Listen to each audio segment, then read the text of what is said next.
What would you do if you discovered the love of your life had been raising your children alone for 6 years? Would you fight for a second chance, or accept that some doors should stay closed forever? Keep watching to find out how one moment in a Dubai restaurant changed everything. And if you believe in redemption, hit that like button to help this story reach others who need to hear it. The Al Sara Sky Lounge wasn't just a restaurant. It was where Dubai's elite gathered to seal million-dollar deals under a canopy of stars. Nathan Cross didn't wait in lines. Not for tables, not for meetings, not for anyone. At 38, the British billionaire had built a global healthcare tech empire that commanded respect in every boardroom from London to Singapore. Tonight, he was hosting an exclusive investor dinner, discussing his company's expansion into the Middle East. Dressed in a perfectly tailored navy suit, Nathan moved through the crowd with the confidence of a man who'd never known failure. His date, Victoria, a prominent Dubai socialite, clung to his arm, whispering about art galleries and charity auctions he was supposed to care about. He wasn't listening. His eyes had locked onto something across the restaurant that made his breath catch in his throat. A woman sat near the panoramic windows overlooking the Dubai skyline, illuminated by the soft glow of traditional lanterns. Dr. Jasmine Ellis wore a simple emerald dress that complemented her rich brown skin, her natural curls framing her face in a way that transported him back 6 years. She looked radiant, composed, like she belonged in this world of luxury despite never needing it to define her worth. But it wasn't Jasmine that made Nathan's world tilt off its axis. It was the two identical boys sitting beside her, their laughter cutting through the gentle murmur of expensive conversations. The twins appeared to be around 6 years old, with the same bright smile Nathan saw in mirrors, the same dimples that appeared when they laughed, and hazel eyes that were unmistakably his own. Time stopped. The merger discussion, the investor presentations, Victoria's chatter about designer collections, everything faded into background noise as Nathan stared at what could only be his sons. Victoria tugged at his sleeve. "Nathan, darling, you're not listening. The Dubois collection I mentioned." He didn't respond. His legs moved before his brain caught up, carrying him across the restaurant as his heart hammered against his ribs. The closer he got, the more undeniable the truth became. These children shared his features, his expressions, even the way the younger twin tilted his head when concentrating on his food. Jasmine still hadn't noticed him. She was gently wiping sauce from one boy's cheek, while listening to the other recount something about his day at school. She moved with the practiced grace of a mother who'd done this thousands of times, alone, without any help from the man who should have been there. Nathan stopped just feet from their table, his hand gripping the back of a nearby chair for support. That's when Jasmine finally looked up. Her gaze didn't flinch. No gasp of surprise, no flicker of shock, just a slow, deliberate lift of her chin and a stare that cut straight through him. She'd known he was in Dubai. Of course she had. Nathan Cross's business expansion had been front-page news in every major publication. "Nathan Cross," she said, her voice steady and controlled. His mouth went dry. "Jasmine." The twins paused mid-conversation and turned to look at him. The older boy, with his hair in neat twists, studied Nathan with curious eyes. The younger twin blinked up at him with an expression Nathan recognized from boardroom mirrors, analytical, measuring. "Are they?" Nathan's voice barely made it out. "They're mine, aren't they?" Jasmine stood, her tone clipped but calm. "Their names are Elijah and Emmanuel, born 6 years ago, 3 months after you vanished without a trace." The word vanished hit like a physical blow. Nathan's jaw clenched. "I didn't vanish, I had to leave." "Had to?" Jasmine's voice sharpened slightly. "You chose your empire over the woman who would have stood by you through anything. I was carrying your children, Nathan, and you disappeared like I meant nothing." "I didn't know," he said, his voice thick with regret. She crossed her arms, subtly positioning herself between Nathan and the boys. "You didn't ask. You didn't even say goodbye." A waiter approached cautiously, sensing the tension. "Is everything all right, Dr. Ellis?" She didn't look away from Nathan. "We're fine, thank you." Nathan's shoulders slumped under the weight of a reality he'd never imagined. The entire restaurant felt smaller now, the conversations dimmer under the brightness of Jasmine's unwavering gaze. "Jasmine, please, let me explain." "Explain what?" she asked, her words precise and cutting. "That you chose silence over responsibility? That you built your fortune while I was learning to be a mother and father to your sons?" His eyes dropped to the twins again. Elijah, the older twin, tilted his head with that familiar expression. "Mama, who is this man?"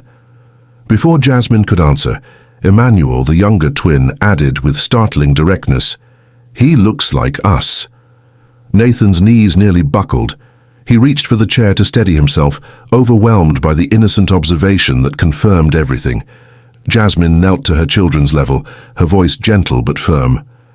"Boys, this is someone I used to know a long time ago."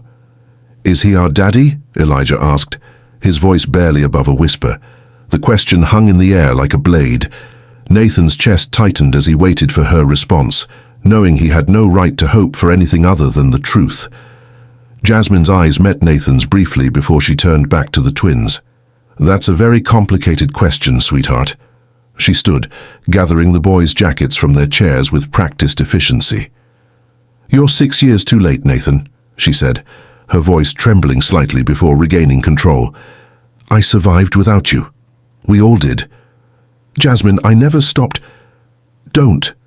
She cut him off, slipping Emmanuel's jacket on him with maternal precision. "I built a life for my sons that doesn't include father figures who disappear when things get difficult. I won't say this again," she continued, finality in her voice.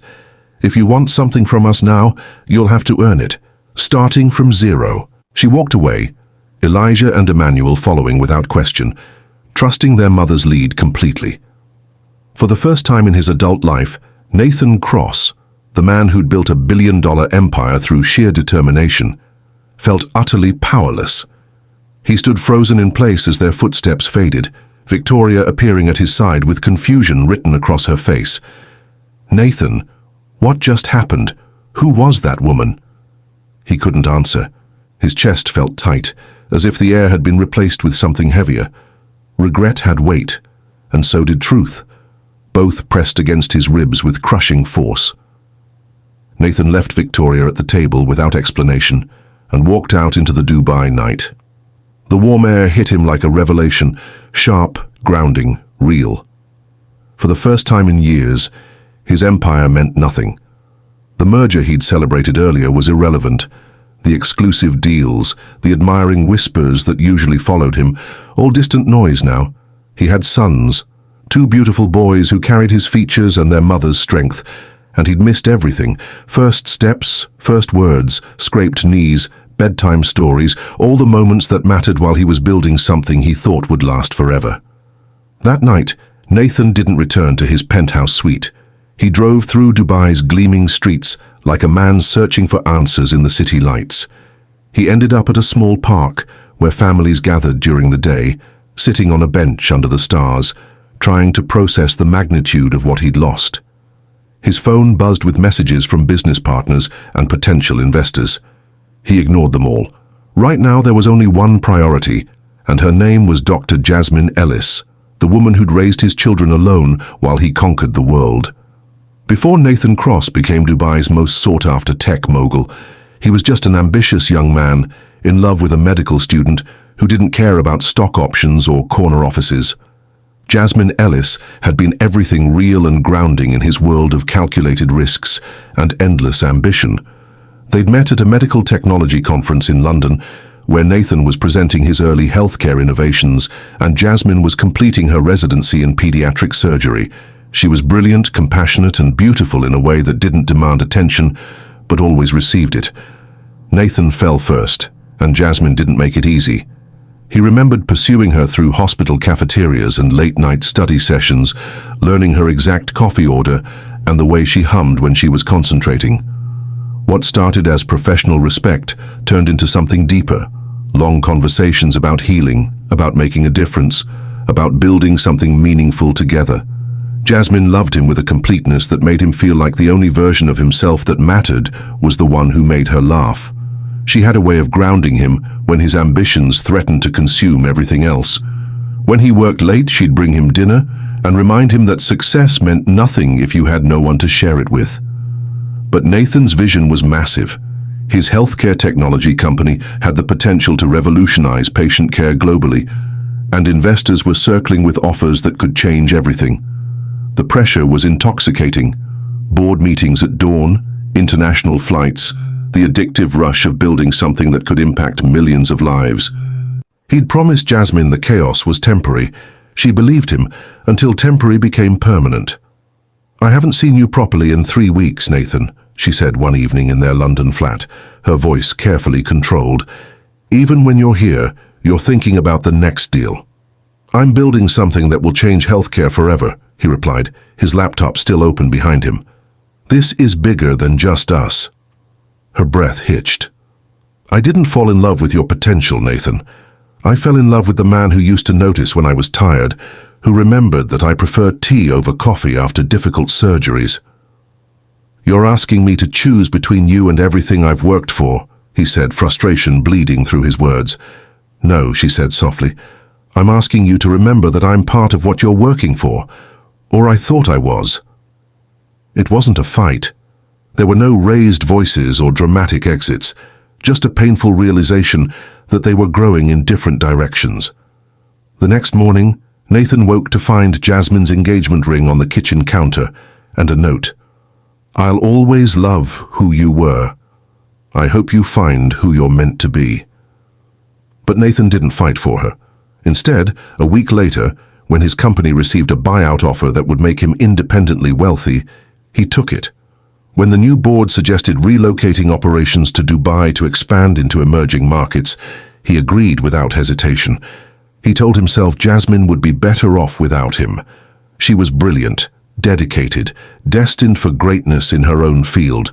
She'd find someone who could give her the presence he couldn't. He convinced himself that leaving was noble, even as his heart shattered with each mile that separated them. What Nathan didn't know was that Jasmine had discovered she was pregnant just days after he left London. She'd called him dozens of times, left voicemails that grew increasingly desperate, then finally resigned herself to silence when it became clear that Nathan Cross had moved on to his new life without looking back. The pregnancy test trembled in Jasmine's hands as she sat in her small bathroom, surrounded by morning light and the weight of sudden solitude. 2 pink lines stared back at her, undeniable, life-changing, terrifying. It had been 2 weeks since Nathan disappeared from her life. 2 weeks of unanswered calls, unread messages, and the growing realization that the man she'd planned to marry had chosen his ambitions over their future. She remembered staring at her reflection in the bathroom mirror, one hand on her still flat stomach, whispering, "What do we do now?" The first ultrasound appointment revealed an even bigger surprise. "Looks like you're having twins," the technician said with a gentle smile. 2 healthy heartbeats. Jasmine laughed, sharp and slightly hysterical. "Twins?" "Double the blessing," the technician offered. "Double the challenge," Jasmine corrected silently, thinking of the man who should have been holding her hand but was probably in some Dubai boardroom instead. For weeks, she debated whether to reach out one final time. She typed messages about the pregnancy, each more vulnerable than the last, but never sent them. Nathan's silence had been loud enough. He'd made his choice, and she refused to use their children as a way to pull him back. Instead, Jasmine shifted. She stopped waiting for a man who clearly wasn't coming back. She threw herself into her residency with renewed focus, working twice as hard to prove that pregnancy wouldn't slow her down. She researched pediatric surgery programs that offered flexibility for single mothers, applied for grants and scholarships, and slowly built a support network of other medical professionals who understood the demands of raising children alone. The twins were born on a rainy London morning after 14 hours of labor. Elijah arrived first, calm and observant, while Emmanuel followed with determination and volume. As Jasmine held her sons for the first time, she made a vow. They would never feel abandoned, even if they were. "I've got you both," she whispered to them. "Always." When the twins were 18 months old, Jasmine received an offer to join a prestigious pediatric surgery program in Dubai. The position came with excellent compensation, world-class facilities, and the promise of building something meaningful in a rapidly growing medical community. She accepted, not because she was running from memories of Nathan, but because she was running toward a future where her sons could grow up in a diverse, cosmopolitan environment where excellence was valued over pedigree. Dubai embraced Dr. Jasmine Ellis. She quickly established herself as one of the region's most skilled pediatric surgeons, known for her precise technique and compassionate bedside manner. Parents requested her specifically, and her colleagues respected her expertise. The twins thrived in their new environment. They attended an international school where their mixed heritage was celebrated rather than questioned. Elijah excelled in mathematics and science, while Emmanuel showed artistic tendencies and an uncanny ability to make friends with everyone he met. Jasmine had built something beautiful, a life grounded in purpose, surrounded by colleagues who valued her contributions, raising sons who felt secure in their mother's love. She didn't speak of their father with bitterness. When the boys asked about him, she simply said, "Your daddy wasn't ready to be part of our family, but that doesn't mean you're missing anything. We have everything we need." But late at night, when the boys were asleep and the apartment was quiet, Jasmine sometimes wondered what would have happened if Nathan had chosen differently. Not because she needed him, she'd proven she was strong enough alone, but because she remembered the man he'd been before ambition consumed everything else. She'd loved him completely, and part of her always would. But love without commitment was just hope, and Jasmine had learned to build her happiness on more solid ground. Nathan stood outside Dubai International Hospital at 6 a.m., holding 2 cups of coffee, and his phone with Jasmine's work schedule pulled up. He'd spent the previous week researching everything about her life, her position as head of pediatric surgery, her reputation for innovative techniques, the respect she commanded from colleagues and patients alike. He wasn't there to ambush her. He was there to ask for permission to exist in his sons' lives.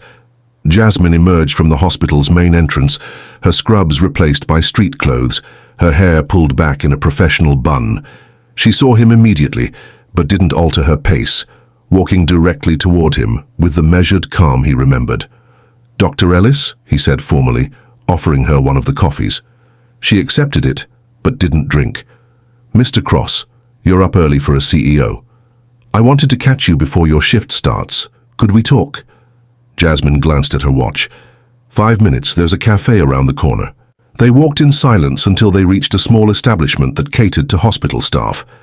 Jasmine chose a table near the window, positioning herself where she could see Nathan clearly. "I want to be in their lives," Nathan said without preamble. "Why?" Her question was direct, clinical. "Because they're my sons." "Genetics don't make you a father, Nathan. Presence does.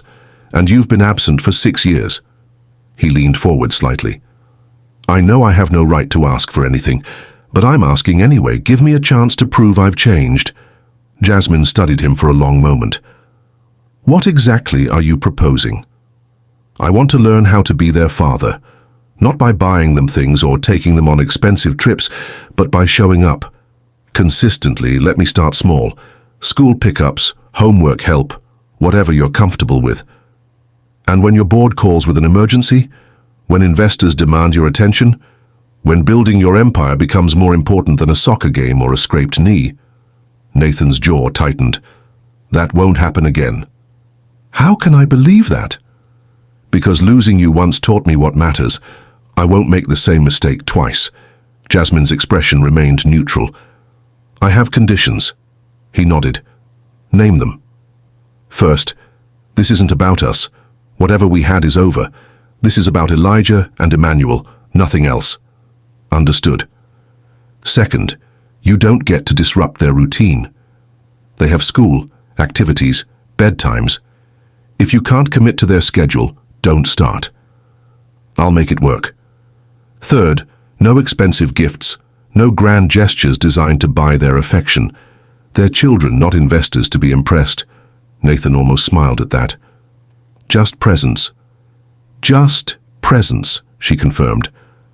"And Nathan, the moment you disappoint them, the moment you choose your business over your responsibility to them, you're out." Permanently. He met her eyes.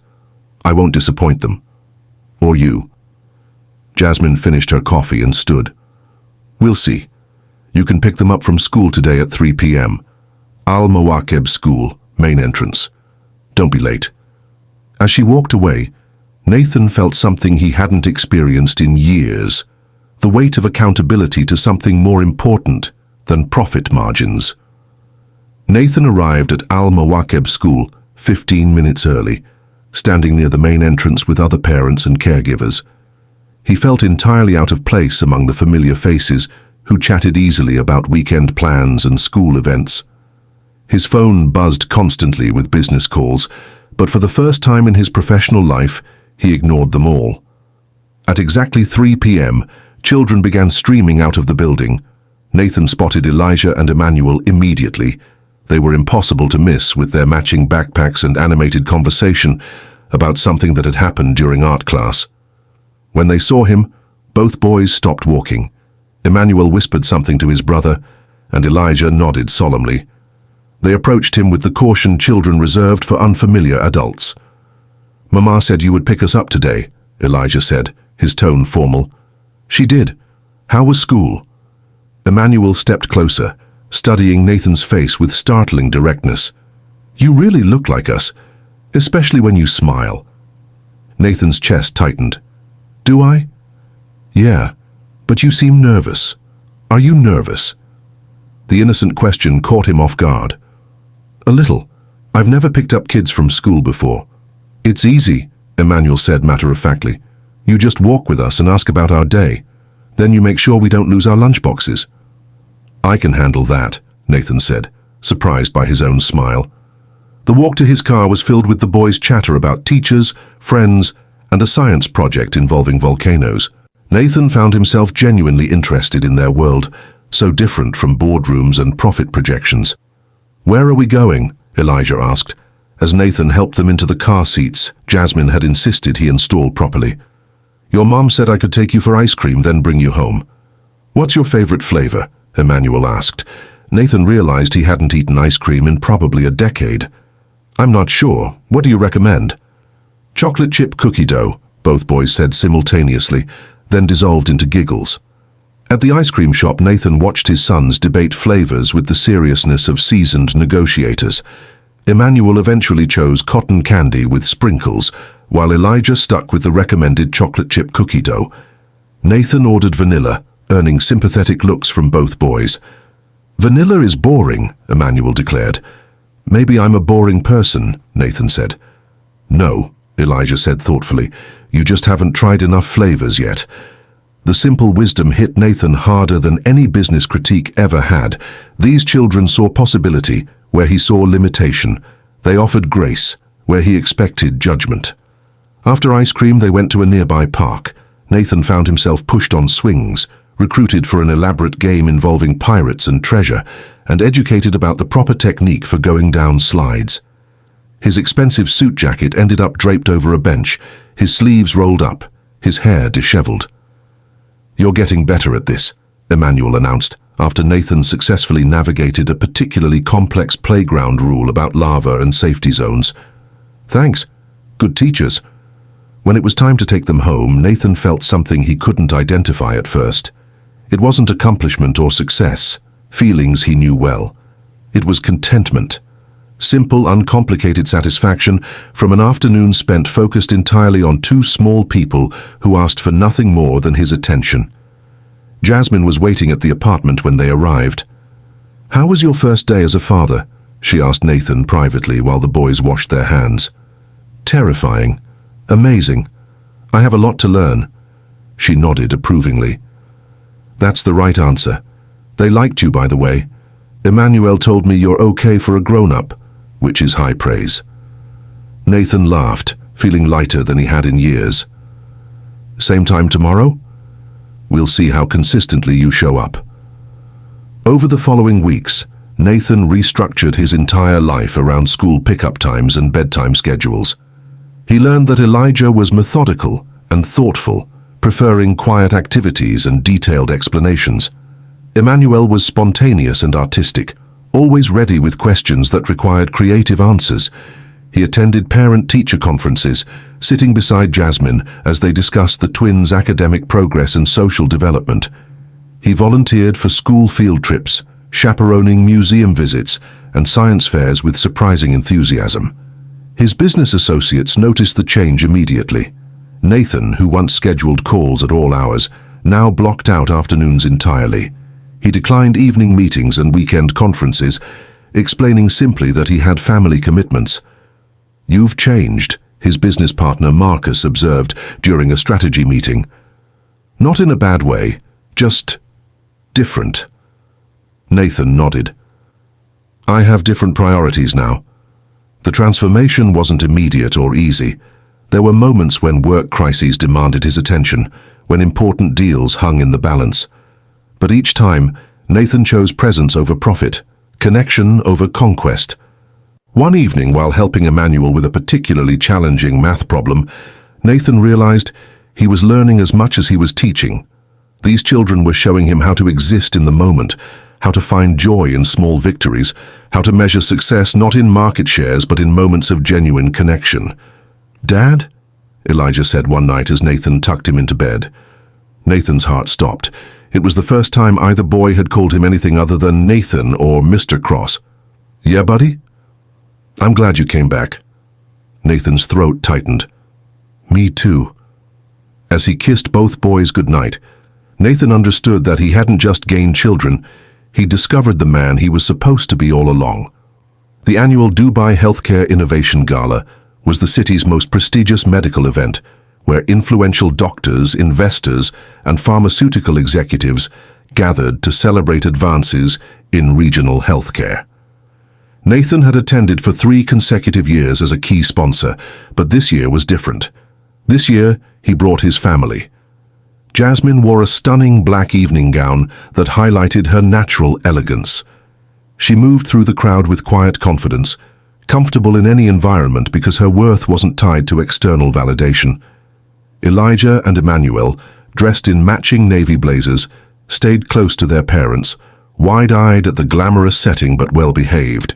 Nathan felt prouder introducing his sons than he'd ever felt closing a major deal. "These are my boys," he said repeatedly throughout the evening, his voice filled with genuine joy. The evening proceeded smoothly until Victoria Kensington, Nathan's former date and a prominent socialite, approached their table during dinner. She was accompanied by Margaret Whitfield, wife of Nathan's business partner, both women representing old Dubai money and traditional expectations. "Nathan, darling," Victoria said with practiced sweetness, "how lovely to see you here with your family." The pause before family was deliberate and cutting. Jasmine's expression remained neutral, but Nathan felt her tension. "Victoria, Margaret," Nathan replied coolly, "I'd like you to meet Dr. Jasmine Ellis, one of Dubai's most accomplished pediatric surgeons, and my sons, Elijah and Emmanuel." Margaret's smile was razor-thin. "How charming. And where did you two meet? I don't recall seeing Dr. Ellis at any of our usual social events." "We met in London years ago," Jasmine said calmly. "I was completing my medical training." "Ah," Victoria said with false understanding.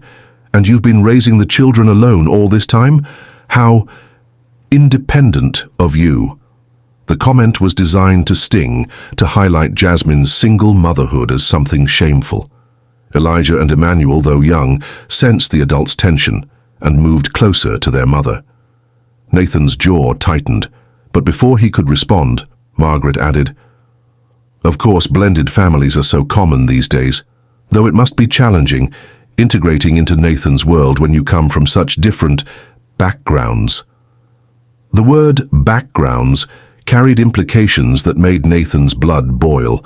These women were questioning not just Jasmine's place in his life, but her worthiness to be there. "I think there's been a misunderstanding," Nathan said, his voice cutting through the ambient conversation. "Jasmine isn't trying to integrate into my world. She's succeeded in her own world, saving children's lives, building a respected medical practice, raising 2 incredible sons who any father would be proud to claim." Victoria's smile faltered.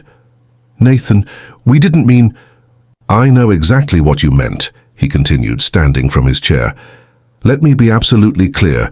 Dr. Ellis is not some outsider trying to climb social ladders. She's the woman who raised my children while I was too selfish to realize what I was missing. She's accomplished more in pediatric surgery than most doctors achieve in entire careers. And if any of you have a problem with my family, you can direct those concerns to me personally. The surrounding tables had grown quiet, other guests sensing the confrontation. Nathan reached for Jasmine's hand, then placed protective hands on both boys' shoulders. "These are my sons," he said loudly enough for the entire section to hear. "And this is the woman I was foolish enough to leave once. I won't make that mistake again." Elijah looked up at him with admiration, while Emmanuel whispered, "You told them, Dad." Nathan smiled down at his boy. "Sometimes you have to stand up for your family." Victoria and Margaret retreated, their social assassination attempt having backfired completely. Other guests approached throughout the remainder of the evening, offering genuine congratulations and expressing interest in Jasmine's medical work. Later, as they walked to the car, Jasmine was unusually quiet. "You didn't have to do that," she finally said. "Yes, I did. They were disrespecting you, and by extension, our sons." She stopped walking and turned to face him. "Our sons?" Nathan realized what he'd said and didn't retreat from it. "That's how I think of them now. Not as children I'm trying to win over, but as my family. Our family." For the first time since his return, Jasmine's carefully maintained emotional walls showed cracks, not because of his words, but because of the unwavering way he defended them when it mattered. "They're lucky to have you fighting for them," she said softly. "We're all lucky," Nathan replied. "I just hope I'm worthy of what we're building." That night, after tucking the boys into bed, Nathan and Jasmine sat on her apartment balcony overlooking Dubai's glittering skyline. The conversation flowed easier than it had in months, touching on everything from the boys' school activities to Jasmine's latest surgical cases. "You've really changed," Jasmine observed as they shared a quiet moment. "I had to. The man who left you couldn't be the father they deserved." She nodded slowly. "I noticed. The way you prioritize them. The way you show up consistently. It's not the Nathan I remember." "Is that good or bad?" "It's hopeful," she admitted. "I spent years protecting them from disappointment. I never thought I'd see the day when their father would be the one protecting them instead." Nathan reached for her hand, and for the first time, she didn't pull away. "I know I can't undo the past, Jasmine, but I want to build something better for our future." "One day at a time," she said, but her fingers remained intertwined with his. It was a Saturday morning when Nathan realized everything had changed. He stood in Jasmine's kitchen, making pancakes while she prepared for an emergency surgery call. Elijah sat at the counter reading a book about space exploration, while Emmanuel drew elaborate pictures of their family with rainbow-colored markers. "Dad, did you know that some stars explode and create new planets?" Elijah asked, looking up from his book. "I didn't know that. Tell me more." As his son launched into an enthusiastic explanation of supernovas, Nathan felt a profound sense of belonging. This wasn't a visit or a scheduled parenting time. This was life. Real, messy, beautiful life. Jasmine entered the kitchen in her scrubs, moving with the efficient urgency that came with emergency calls. "How long will you be gone?" Nathan asked. "Probably 6 hours. The surgery is complex." She kissed both boys goodbye, then hesitated at Nathan's side. "Will you be okay with them alone?" "We'll be fine, won't we, guys?" Both boys nodded enthusiastically, and Jasmine felt something she'd rarely experienced in 6 years, the relief of shared responsibility. After she left, Nathan found himself navigating the full spectrum of parenting. Emmanuel spilled juice on his shirt and needed a complete outfit change. Elijah had a mild meltdown when his tower of blocks collapsed. Both boys argued over television shows, then united against Nathan when he suggested they play outside instead. By afternoon, the apartment looked like a tornado had struck. Toys scattered across the living room, art supplies covering the dining table, 2 loads of laundry waiting to be folded. Nathan sat on the floor exhausted but oddly fulfilled, watching his sons build an elaborate fort out of couch cushions. "Dad, "You're not very good at cleaning," Emmanuel observed, surveying the chaos around them. "No, I'm not. But I'm learning." "That's okay," Elijah said generously. "Mama says learning is more important than being perfect." When Jasmine returned that evening, she found Nathan asleep on the couch with both boys curled against him, all three covered by a quilt Emmanuel had dragged from his bedroom.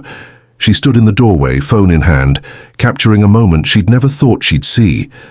Later, after putting the boys to bed, she sat beside Nathan on the couch. "How was your day?" she asked. "Chaotic, exhausting, amazing." He turned to look at her. "How do you do this every day? You learn to find energy you didn't know you had, and you remember why it's worth it." Nathan nodded, understanding completely. "I used to think success meant building something that would outlast me. Now I realize I was building the wrong thing." "What are you building now?" "A family, a legacy that matters." He paused. "A life worth living." Jasmine studied his face, seeing genuine transformation where once there had been ambition and restlessness. "The boys love you, you know. Really love you, not just the idea of having a father. I love them too, more than I knew was possible." They sat in comfortable silence, watching the Dubai skyline through the window. Nathan's phone buzzed with business messages, but he didn't reach for it. This moment, this quiet evening with his family, was more valuable than any deal waiting in his inbox. "Jasmine," he said softly. "Yes?" "Thank you for giving me this chance, for letting me prove I could change, for raising them to be such incredible kids despite my absence." She leaned against his shoulder, allowing herself this small intimacy. "You're earning it every day, Nathan. That's what matters now." As they sat together, both parents exhausted but content, Nathan understood that he'd finally found what he'd been searching for all along. Not just success, but significance. Not just achievement, but fulfillment. Not just a legacy, but a family. 6 months later, the new house wasn't a mansion. Nathan had deliberately chosen something modest, comfortable, with a backyard large enough for soccer games and a treehouse he'd built with the boys' enthusiastic but questionable assistance. It sat in a family-friendly neighborhood where children rode bicycles and parents gathered for impromptu barbecues. Jasmine stood in the kitchen watching through the window as Nathan attempted to teach Elijah and Emmanuel how to grill vegetables. The twins offered a steady stream of advice, most of it contradictory, while Nathan listened with the patience of a man who'd learned that being right mattered less than being present. She'd moved in gradually, testing the waters of shared domestic life. Nathan had given her complete autonomy in decorating, insisting only that there be space for the boys' artwork and her medical journals. Her office occupied the front room, with large windows and built-in bookshelves where she could work when needed. The transition hadn't been seamless. They'd argued about discipline strategies, bedtime routines, and screen time limits. But they'd argued as partners, united in their commitment to the boys' well-being, learning to compromise and communicate in ways their younger selves never had. Outside, Dubai's skyline glittered in the distance, a city of ambition and achievement and endless possibility. But inside their modest home, 4 people who'd found each other against all odds settled into the simple magic of family life. Nathan Cross had built an empire, but Dr. Jasmine Ellis and their sons had given him a kingdom. And finally he was home. What started as a chance encounter in a restaurant became a love story about second chances, the power of consistency, and the courage to choose family over fame. If you believe in the possibility of redemption and the strength found in showing up every day, share this story with someone who needs to hear it. Sometimes the greatest success isn't what you build, it's what you rebuild together.